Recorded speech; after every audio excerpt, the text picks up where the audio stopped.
Olá, meu irmão, minha irmã, que a graça e a paz do nosso Senhor e Salvador Jesus Cristo permaneça com todos vocês, com todos nós. Muito bom estarmos juntos para meditarmos na palavra de Deus.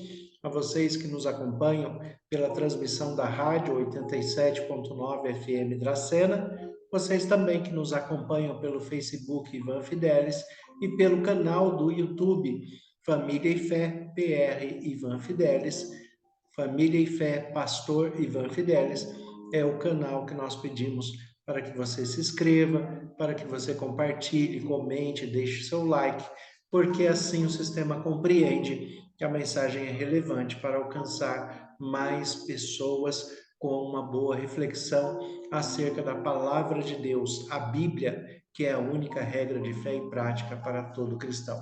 Então, a todos vocês que nos acompanham, que a graça e a paz do nosso Senhor Jesus Cristo permaneçam com todos vocês e que Deus esteja a cada momento ao seu lado, dirigindo pelo Espírito Santo e provendo o que lhes é necessário em todo o tempo, em todo o momento. Nós vivemos dias difíceis, nós vivemos dias cada vez mais complicados e é assim mesmo. Jesus já havia nos alertado disso, de que no mundo nós teríamos aflições, mas temos que ter bom ânimo, porque ele venceu o mundo. E assim como ele venceu o mundo, nós também, através dele, venceremos o mundo e em Cristo Jesus seremos mais que vencedores. Então, descanse nos braços de Deus, deixe Deus cuidar e conduzir a sua vida pelo Espírito Santo, como filho e filha de Deus que você é. Deixe Deus conduzir o seu lar, conduzir os seus pensamentos, os seus sentimentos, as suas emoções, as suas questões pessoais, as suas adversidades. Deixe Deus te conceder sabedoria e discernimento para que você possa fazer as melhores escolhas. Afinal, dentro da perspectiva divina, nós temos que compreender que Deus espera que nós tenhamos as melhores escolhas, que nós tenhamos sabedoria e discernimento para fazer as melhores escolhas. E as melhores escolhas, na perspectiva de Deus, é que nós saibamos distinguir entre o bem e o mal, desprezar o mal e absorver aquilo que é bom. Assim como o apóstolo Paulo nos diz que nós devemos examinar tudo e reter o que é bom. Por que esta prescrição de Deus? Por que esta prescrição do apóstolo Paulo? Porque nós vivemos num mundo corrompido pelo pecado, nós vivemos num mundo difícil, nós somos corrompidos pelo pecado e desta maneira, muitas vezes, temos dificuldades em discernir entre o bem e o mal. Muitas vezes, muitas questões que nos parecem bem nos trazem males e muitas questões que aparentemente nos fazem mal, acaba nos trazendo algum bem. Muitas vezes, também, como diz o apóstolo Paulo, o bem que nós queremos fazer, nós não fazemos, e o mal que nós não queremos fazer, nós acabamos fazendo a nós mesmos ou contra alguém. Então, dentro dessa complexidade do mundo em que nós vivemos, nós temos que observar aquilo que é correto, aquilo que é justo, aquilo que é bom, e desta maneira nós temos que observar a palavra de Deus, porque é a palavra de Deus que é a única regra de fé e prática para todo cristão, independente do seu vínculo religioso, da sua expressão denominacional. A palavra de Deus deve ser o seu direcionamento, o seu guia permanente, porque é a revelação de Deus para cada um de nós e a revelação de nós a nós mesmos para que nós saibamos o que precisa ser transformado, o que precisa ser deixado de lado, o que precisa ser aprimorado pelo toque das mãos de Deus através do Espírito Santo que habita em nós. E, ao contrário da vontade de Deus, das prescrições de Deus, dos mandamentos de Deus, Quando alguém faz algo contrário, é isso que, de maneira eclesiástica, nós chamamos de pecado. De maneira teológica, nós classificamos como pecado. O pecado é errar o alvo fixado por Deus. E aí nós vamos ter consequências na nossa vida. Quando nós observamos o texto de Gênesis, capítulo 3, a partir do versículo 7 em diante, observe muito bem esse texto, o que acontece, a fala de Deus, a fala do homem, a fala da mulher, a fala do adversário de Deus, representado aqui pela serpente. Cada um tem a sua fala e Deus tem a fala final. Deus tem a palavra final. O texto ele diz assim, Gênesis 3, a partir do versículo 7, ele diz assim: abriram-se então os olhos de ambos, Adão e Eva, homem e mulher. Abriram-se os olhos de ambos e, percebendo que estavam nus, coseram folhas de figueira e fizeram cintas para si. Quando ouviram a voz do Senhor, Deus que andava pelo jardim na viração do dia, esconderam-se da presença de Deus, o homem e a sua mulher, por entre as árvores do jardim. E chamou o Senhor Deus ao homem e lhe perguntou: onde estás? E ele respondeu: ouvi a tua voz no jardim, e porque estava nu, tive medo e me escondi. Perguntou-lhe Deus: quem te fez saber que estavas nu? Comeste da árvore que te ordenei que não comesse? Então disse o homem: a mulher que me deste por esposa, ela me deu da árvore e eu comi. Disse o Senhor à mulher: que é isso que fizeste? Respondeu a mulher: a serpente me enganou e eu comi. Então o Senhor Deus disse à serpente: visto que isto fizeste, malditas és entre os animais domésticos e és entre os animais selváticos. Rastejarás sobre o teu ventre e comerás pó todos os dias da tua vida. Porém, inimizade entre ti e a mulher, entre a tua descendência e o seu descendente. Este te ferirá a cabeça e tu lhe ferirás o calcanhar. E a mulher disse: multiplicarei sobremodo o sofrimento da tua gravidez. O teu desejo será para o teu marido, e ele te governará.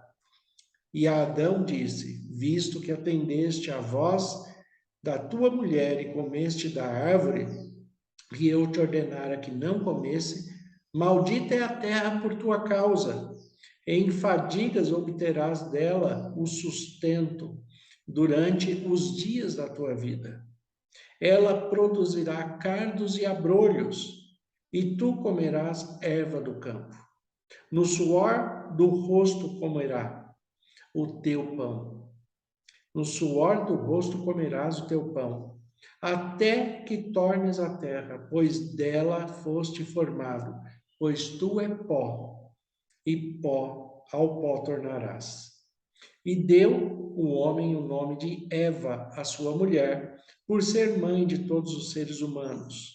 Fez o Senhor Deus vestimenta de peles para Adão e a sua mulher, e os vestiu. Então disse o Senhor Deus: eis que o homem se tornou como um de nós, conhecedor do bem e do mal.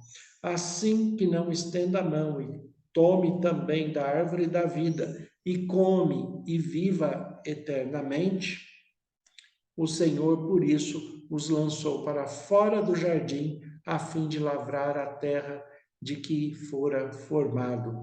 E expulso, o homem colocou querubins ao oriente do jardim do Éden, e o refugir entre a espada que se revolvia, para guardar o caminho da árvore da vida. Observe o que está acontecendo nesse texto. O homem pecou. O que é o pecado? Pecado é errar o alvo. Qual o alvo? Deus tinha falado para não comer do fruto do conhecimento do bem e do mal. E a serpente convenceu, a serpente ali representando o inimigo de Deus, o adversário de Deus, Satanás, ela convenceu a mulher que ela deveria comer deste fruto.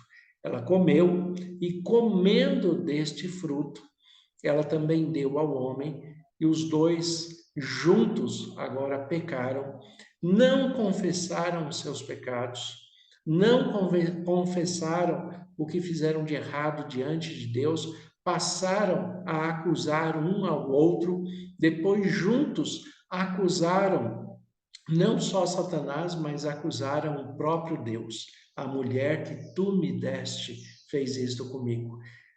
O homem chegou a acusar o próprio Deus de que ele era o culpado. Como um menino mimado, como uma criança mimada que fala: eu não pedi para nascer, foi o Senhor que fez isso. Né? Culpando os pais, culpando o pai, culpando a mãe por aquilo que é de responsabilidade dele. Isto mostra a imaturidade, a infantilidade que havia ali entre os dois, entre o homem e a mulher, e é por isso que Deus os privou da árvore do conhecimento e do discernimento entre o bem e o mal.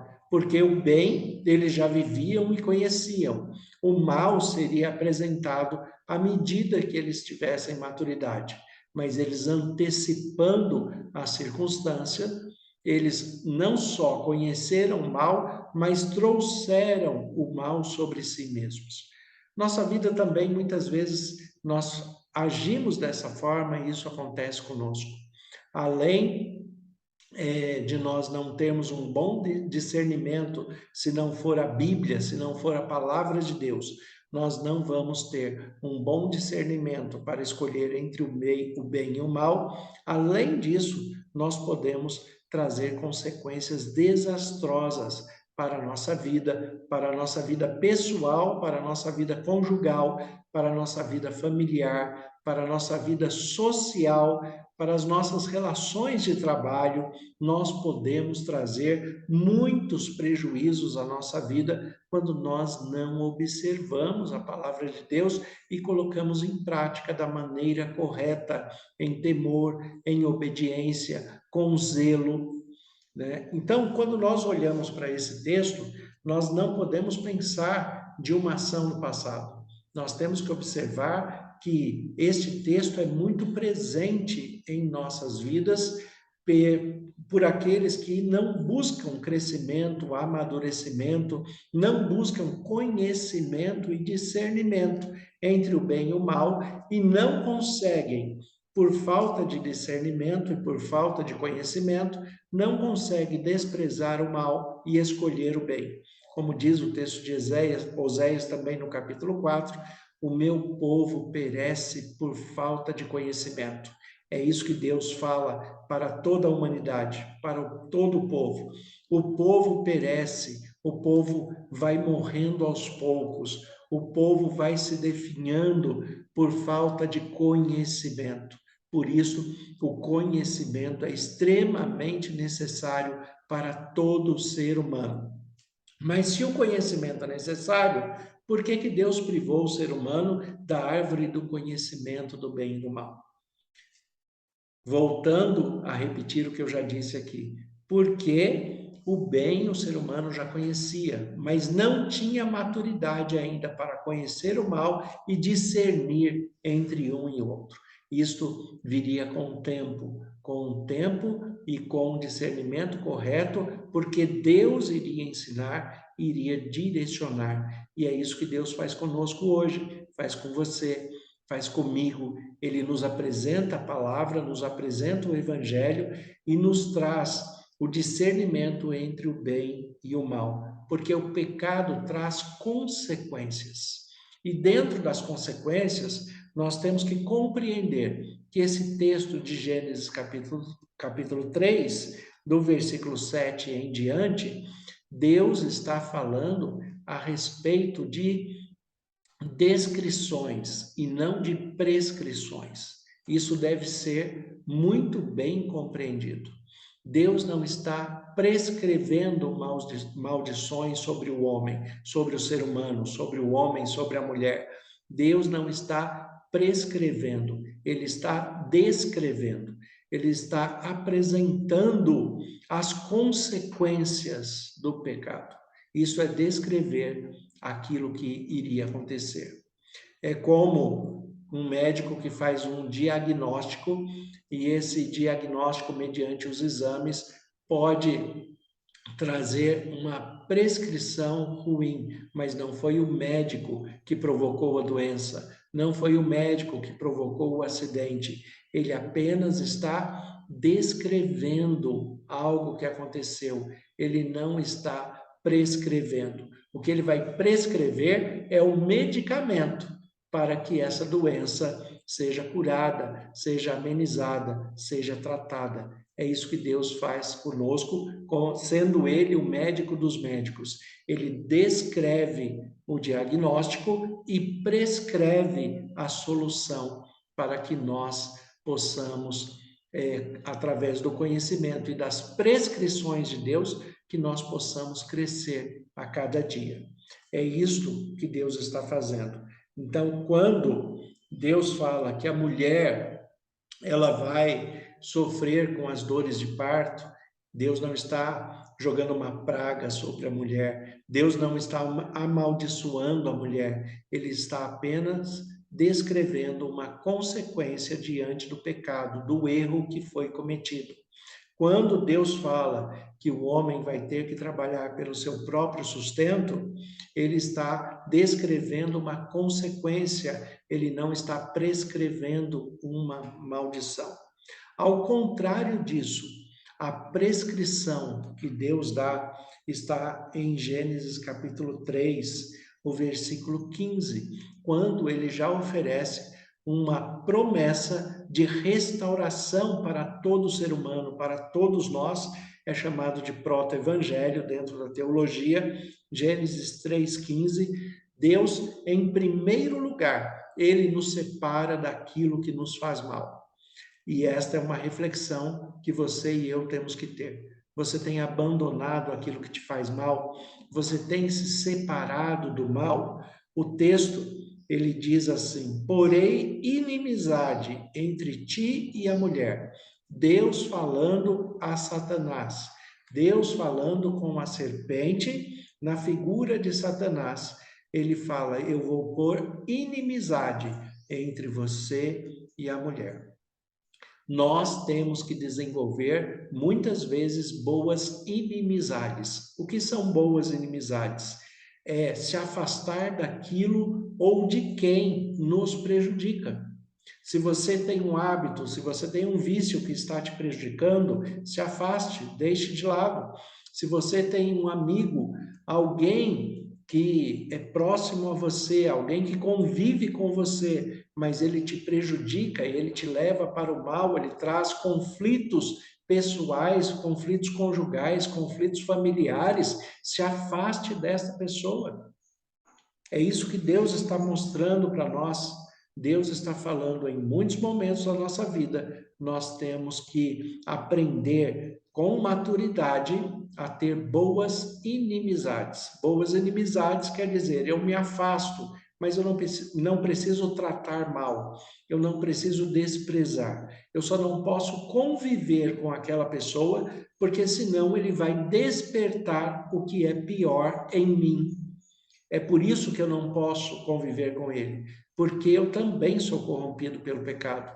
E se eu conviver com aquela pessoa, ele vai despertar o que há de pior em mim e eu vou errar o alvo. Eu vou pecar contra Deus e vou ter as consequências más da minha escolha, dos meus atos. Então Deus fala: eu vou colocar inimizade entre aquilo que te faz mal, no caso aqui a serpente, entre Satanás e entre a mulher, né? E ele continua o texto falando: entre a tua descendência e o seu descendente, este te ferirá a cabeça e tu lhe ferirás o calcanhar. Deus está falando: né, que Satanás age no nosso ponto mais fraco. Ele vai ferir o nosso calcanhar. Você já deve ter ouvido a expressão calcanhar de Aquiles. É aquilo que é o mais sensível, mais delicado, mais frágil. Ele vai ferir o nosso calcanhar. Mas em Cristo Jesus, ele terá a sua cabeça ferida. E ferir a cabeça é ferir de morte, é ferir para a morte. Então, mesmo que nós sejamos feridos nos nossos pontos fracos, né, Satanás será ferido de morte. Ele já foi ferido de morte porque Jesus Cristo venceu na cruz por todos nós. E esta é a primeira promessa do Evangelho apresentado, de que, apesar de que nós vivemos num mundo em que, por causa do pecado, nós temos que despertar inimizades entre aquilo que nos faz mal, para discernir entre o bem e o mal, mas mesmo assim, um descendente, que é Jesus Cristo, esse descendente iria ferir a cabeça da serpente de maneira mortal. E a cabeça da serpente, que representa Satanás, o adversário de Deus, está ferido de morte. É por isso que Satanás, ele mesmo declara que ele sabe que ele tem que agir rápido, porque ele tem consciência de que lhe resta pouco tempo. Então, muitas vezes o ser humano acha que tem muito tempo para viver neste mundo, mas Satanás tem a consciência de que lhe resta pouco tempo, porque a cabeça dele já foi ferida e em breve ele estará destruído definitivamente. Consequência do pecado em nossas vidas. É por causa do pecado é que nós morremos, né? Todos nós temos uma doença incurável dentro da perspectiva humana, que é uma doença espiritual, pecado. Todos pecaram. Romanos 3:23, o apóstolo Paulo diz isso. Todos pecaram e por isso nós fomos destituídos da glória de Deus. Todos nós pecamos, todos nós erramos o alvo, todos nós ofendemos a Deus em algum momento, através das nossas falas, das nossas ações, da nossa maneira de ser dentro do pecado, na resistência que nós fazemos em não permitir sermos transformados pelo Espírito Santo e não aceitar a Jesus Cristo como o único Senhor e Salvador de nossas vidas. Então, todos nós pecamos e por isso somos destituídos da glória de Deus. O que acontece com isso é que nós caminhamos para a morte. E a nossa única esperança e verdadeira esperança e certeza que nós temos ao final é a salvação em Cristo Jesus, pela graça e misericórdia, seguindo e obedecendo os mandamentos de Deus, colocando em prática a palavra de Deus, a Bíblia, se permitindo ser regenerado pelo Espírito Santo para sermos cristãos, independente da expressão de fé ou do vínculo religioso. Nós precisamos ser cristãos. Mas o que o pecado faz conosco como consequência está muito bem claro no texto de Tiago, capítulo 1, versículo de 13 em diante. O texto diz assim: ninguém, ao ser tentado, diga, sou tentado por Deus, porque Deus não pode ser tentado pelo mal, e ele mesmo a ninguém tenta. Ao contrário, cada um é tentado pela sua própria cobiça, quando esta o atrai e o seduz. Então, a cobiça, depois de haver concebido, dá a luz ao pecado, e o pecado, uma vez consumado, gera a morte. Observe a sequência que é apresentada no texto. Nós temos que diferenciar a tentação da provação. Provação nós não temos controle, mas a tentação somos nós que provocamos.